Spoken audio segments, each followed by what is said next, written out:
আপনারা কোনোদিন বেবি ঝিঙের তরকারি খেয়েছেন?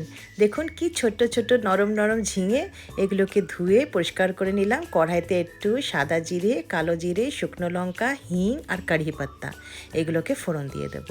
এদিকে যতক্ষণ ফোড়নটা হচ্ছে ধীরে ধীরে একদম গরম আঁচের মধ্যে দেব না, তার মধ্যে 1 চামচে বেসন আর 3 চামচে দইটাকে প্রথমে ভালো করে ফেটিয়ে নেব, কেন কি বেসনের যে হচ্ছে লাম্পসগুলো না থাকুক।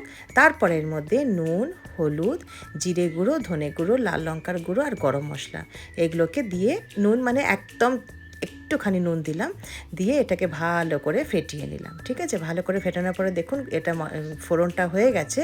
তার মধ্যে বেবি ঝিঙেগুলোকে দিয়ে ভাজা ভাজা করব। যখন নরম হয়ে যাবে তার মধ্যে একটু নুন দিয়ে দেব আর একটু ভাজা ভাজা করব। নুন দিলেই এটা নরম হয়ে সুন্দরভাবে হয়ে যাবে। আর তার মধ্যে যখন একটু হয়ে গেল তার মধ্যে একটু চিনি দিয়ে দিলাম। আর তারপরে দেখুন একদম তেল ছেড়ে দিয়েছে, একদম কচি কচি ঝিঙেগুলো নরম হয়ে গেছে। বাস তার মধ্যে দই আর এই যে মশলাটা বানিয়েছিলাম এটাকে দিয়ে একটু নাড়াচাড়া করে আর আমি ঢাকা দিয়ে দেবো। যদি আপনি চান একটুখানি জল দিতে পারেন, বেশি না, একটু জল দিতে পারেন।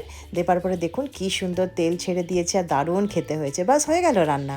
এমনি একটু ধনেপাতা দিয়ে দেবো, আপনারা চালে লঙ্কাটাকেও চিড়ে চিড়ে দিয়ে দিতে পারেন। বাস এটা পরিবেশন করে রুটি, ভাত কোনো বি জিনিসের সাথে খেতে পারেন। সম্পূর্ণ নিরামিষ, না পেঁয়াজ, না রসুন, না টমেটো।